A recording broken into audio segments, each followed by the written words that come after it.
Por isso que é importante a gente poder mudar, sabe? Não dizer eu sou assim e acabou. Não, eu tenho sido assim até hoje. O que que é positivo nisso, o que que não é? E eu vou ter que fazer um esforço para transformar, e não só para repetir o mesmo comportamento. Retorno e me abrigo em Buda, retorno e me abrigo no Dharma, retorno e me abrigo na Sangha. Três tesouros, três joias preciosas. Buda, Dharma e Sangha. Buda significa o ser que desperta. Dharma, a lei verdadeira, o que rege a existência do céu e da terra. E Sangha, a comunidade, as pessoas que praticam de acordo com o Dharma de Buda. Está quentinho aqui dentro do nosso aquário. Então, nós estamos verificando se o ar está funcionando. Não está funcionando, sim, mas está quentinho. E a gente chama aquário, gente. Eu me sinto um peixinho aqui Peixe dentro. frito, O peixe ensopado. Não, mas falando em peixe ensopado, uma vez eu tinha que ir para o Japão e eu peguei um avião que parava em Dubai. E o nosso hotel era muito bonito naquela época, a companhia de aviação dava de graça um pernoite em Dubai. Então, claro que a gente foi nesse voo, e o voo era muito bom, e dormimos num hotel em Dubai. E de manhã cedo, o voo só saía na noite seguinte, então tinha o dia inteiro para passear em Dubai. E o hotel ficava na praia, tinha uma praia ali perto. E nós todos, um grupo de brasileiros muito assanhados, né? Vamos pro mar, que legal, vamos nadar, né? Não era mar, sei lá o que que era, tinha uma água, era salgada, era mar, sim. Eu sei, gente, que estava tudo muito bonito, até a hora que a gente pôs o pé na água, é a água mais quente do mundo, parecia que estava entrando uma sopa dentro de uma cancha. Eu nunca vi água tão quente assim, viu? É muito estranho. E a Rosa, uma moça que estava conosco, que é muito atleta, ela joga vôlei, né? Ela joga com os aposentados da Caixa, ela faz vôlei, faz natação, faz ping-pong, é uma atleta mesmo, né? E ela fazia isso quando ela não era aposentada, e agora ela continua, né? E eu sei que ela entrou lá e de repente ela não levou uma picada.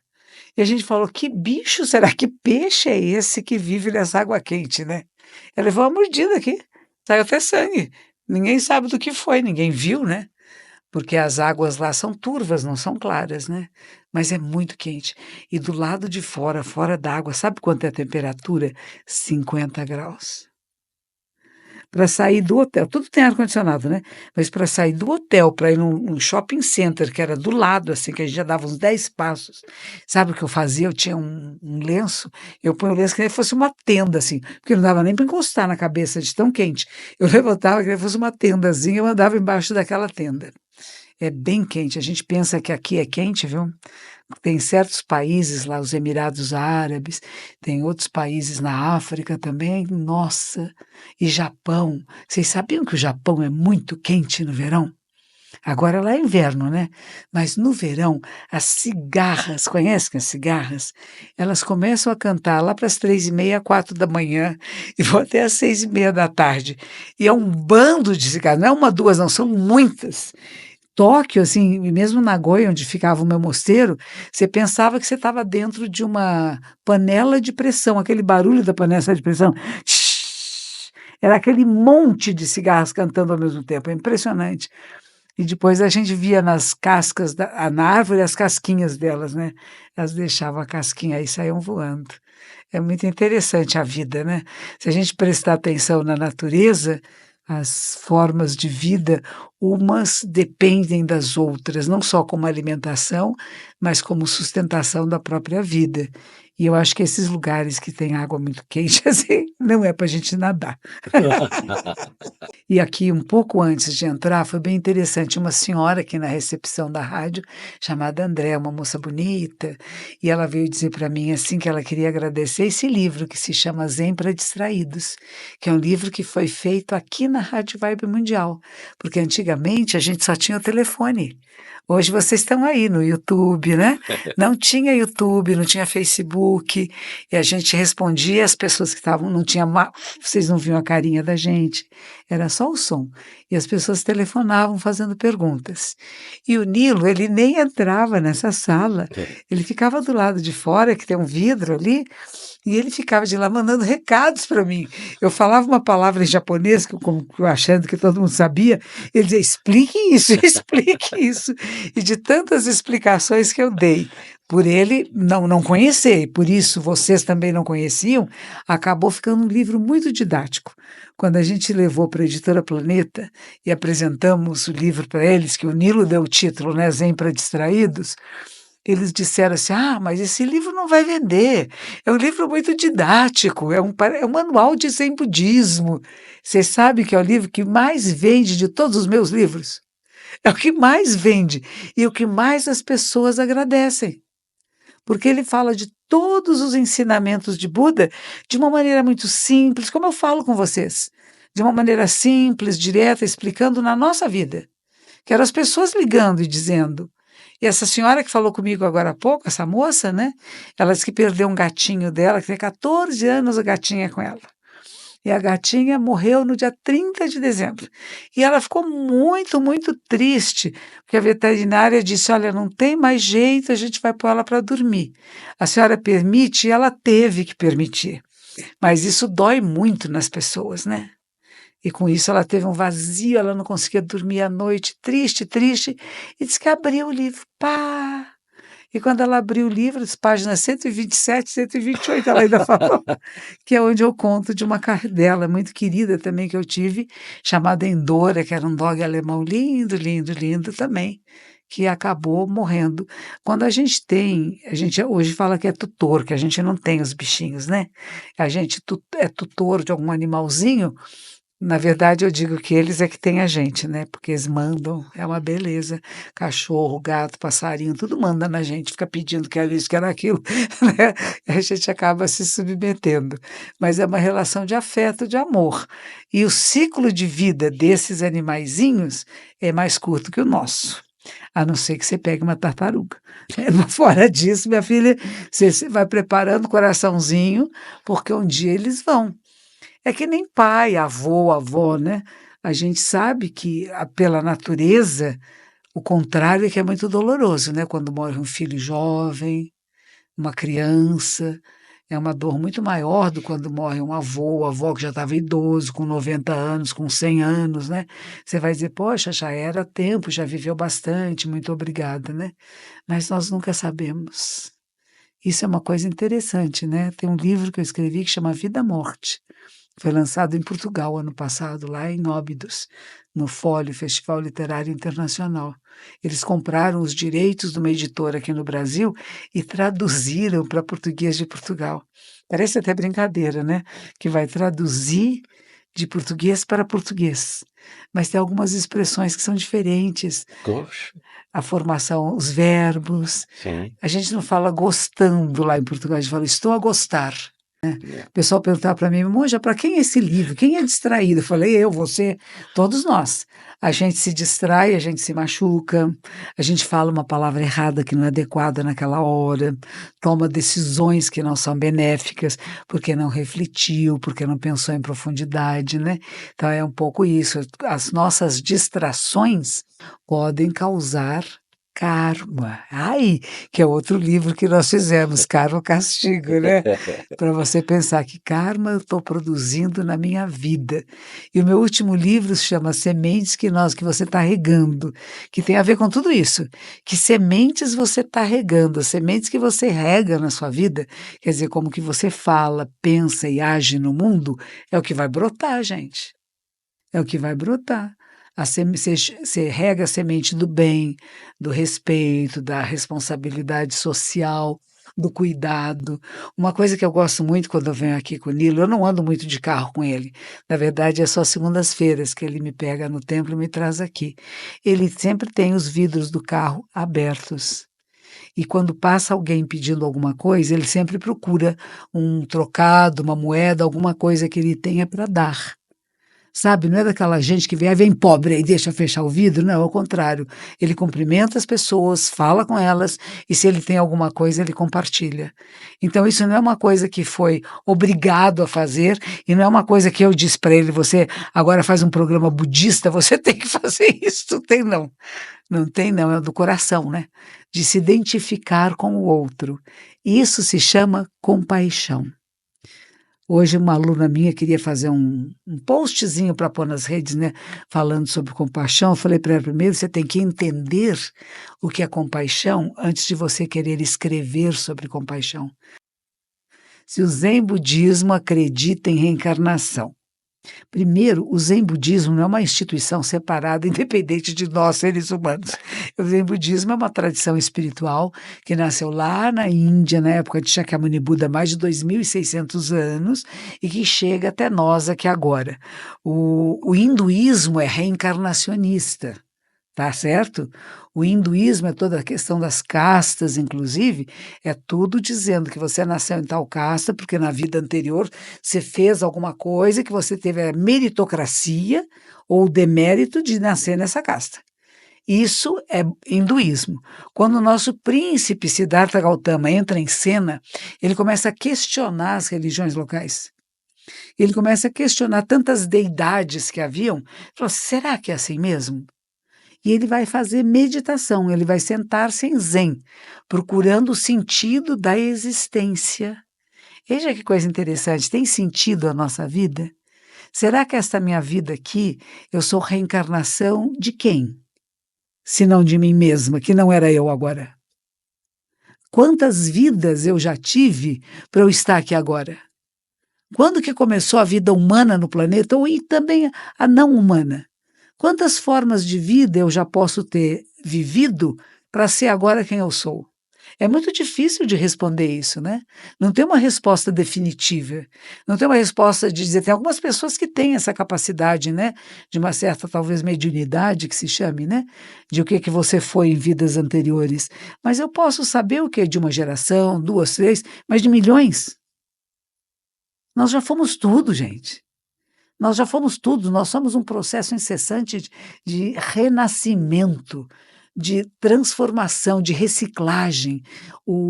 Tem um Marcelo, eu não lembro o nome dele, é um cientista brasileiro que mora no Canadá, dá aula pertinho lá do Canadá, é nos Estados Unidos, Gleiser, Marcelo Gleiser, que ele diz, nós somos material reciclado, gente. Não só o corpo físico, mas as nossas emoções, pensamentos, tudo isso é uma reciclagem de um passado muito distante. Então não é este eu, que agora tem o nome de Monja Coen, que tem essa carinha, que tem essas coisas, que vai reencarnar numa próxima pessoa quando eu morrer, ou quando vivo ainda, sei lá. Não é isto, mas é o processo vida incessante de transformação. Não para, não para, não para. Então, para nós é um pouquinho diferente de querer identificar individualmente de quem você foi numa vida anterior e quem você será numa vida posterior. E aí entra o nosso mestre Dogen. Não é negado isso, hein? Ninguém nega isso, mas ninguém afirma. Mas assim, o karma benéfico que você criar nessa existência abrirá portais para você na próxima existência. Mas só que não será mais você exatamente, porque essa individualidade é única, mas é um contínuo de uma vida, porque a gente deixa marcas no universo. Por onde a gente passa, a gente deixa marcas. E quando é muito repetitivo, a marca de tentar repetir a mesma coisa. Por isso que é importante a gente poder mudar, sabe? Não dizer eu sou assim e acabou. Não, eu tenho sido assim até hoje. O que é positivo nisso, o que não é? E eu vou ter que fazer um esforço para transformar, e não só para repetir o mesmo comportamento. Agora, sobre esse assunto, gente, eu recomendo que você leia esse livro, Karma e Castigo, porque a gente fala, pesquisou muito, e seria até uma pena que em poucos minutos eu quisesse dizer para vocês tudo aquilo que a gente estudou por tanto tempo, Nossa, né, é Emílio? verdade. A profundidade desse livro realmente ficou muito bacana. Eu não conheço obra tão extensiva sobre karma, Pois é. pelo menos aqui não no hemisfério sul. Orochi, Isabel Batista ainda falou assim: ainda hoje sofri as consequências de uma distração passada, hoje paguei o preço. Muito bem, pois é, não escapa. Aí Buda também fala, os resultados do karma produzido acontecem em 3 períodos de tempo. Pode ser logo na hora, pode demorar um pouco, pode demorar muito, mas que volta, volta. Então por isso que a gente toma cuidado. Não é só porque eu quero bons retornos, porque na hora que você fala, eu vou fazer essa boa ação para ter um bom retorno, você perdeu a condição de ter o bom retorno. Porque você fez com uma intenção. E a ideia é você fazer sem intenção. Aquelas ações que são feitas do coração, e eu estava contando a história do Nilo, né, que ele dá, as pessoas pedem coisas para ele, o que ele tiver à disposição no momento, ele auxilia. Eu derrubei um copo d'água aqui na mesa, sabe? E está indo no microfone. Acho que deu Estou para... administrando, desculpa. Tá tudo bem. Se o microfone fizer glu, glu, glu, glu, glu, você já sabe porque que a água do copo está se afogando aqui. E a Sheila Lima, Orochi, diz assim: oi, monja, o que acha sobre o vegetarianismo? Vai fazer 3 anos, quer dizer, farão 3 anos, que não como nenhum tipo de carne por amor aos animais, mas não sou vegana. Muito bem, então você não come animal, mas você come ovo, né? Você deve provavelmente. comer mel, Toma leite. toma leite, os derivados, né, dos bichinhos, você usa roupa de seda, porque as pessoas, quando são veganas, elas não usam nada que seja de origem animal, nada. Sapato de couro não existe, nada disso, né? O vegetarianismo é uma possibilidade, né? Nós humanos podemos fazer escolhas quando nós temos meios financeiros para fazer escolhas. Porque se a gente pensar na maior parte da população do planeta, não tem condições de escolher o que vai comer. Nós somos os privilegiados, as privilegiadas que podemos escolher. Então lembre-se disso. E uma das coisas que eu insisto muito em dizer, que não é só porque eu tenho pena dos bichinhos, eu também tenho, viu? Mas não é só por pena dos bichinhos que a gente não come, não. Porque tudo está vivo. Você já imaginou o grito que a alface dá na hora que cortam-lhe a cabeça? Não fala uma cabeça de alface, é um pé de alface. A alface está toda felizinha lá, grudadinha na terra, né, respirando, fazendo trocas com a terra. E alguém vai lá e pá, arranca a alface. Só que nós não reconhecemos essa dor, porque o mundo vegetal, ele não é tão parecido. Nós somos animais, né? Mamíferos. Então a gente se identifica mais com os animais e com os mamíferos, né? Porque eu conheço muitas pessoas que dizem, eu só como peixe. Eu falo, tá bom, tô pisco ovo vegetariano, né, que falam, né? Tem várias possibilidades, mas as escolhas que a gente faça, não só por pena dos animais, mas também vamos pensar no meio ambiente, no aquecimento global, vamos pensar na população toda do planeta, se todos têm o que comer, se a gente pode criar condições que todos tenham alimentação saudável, né?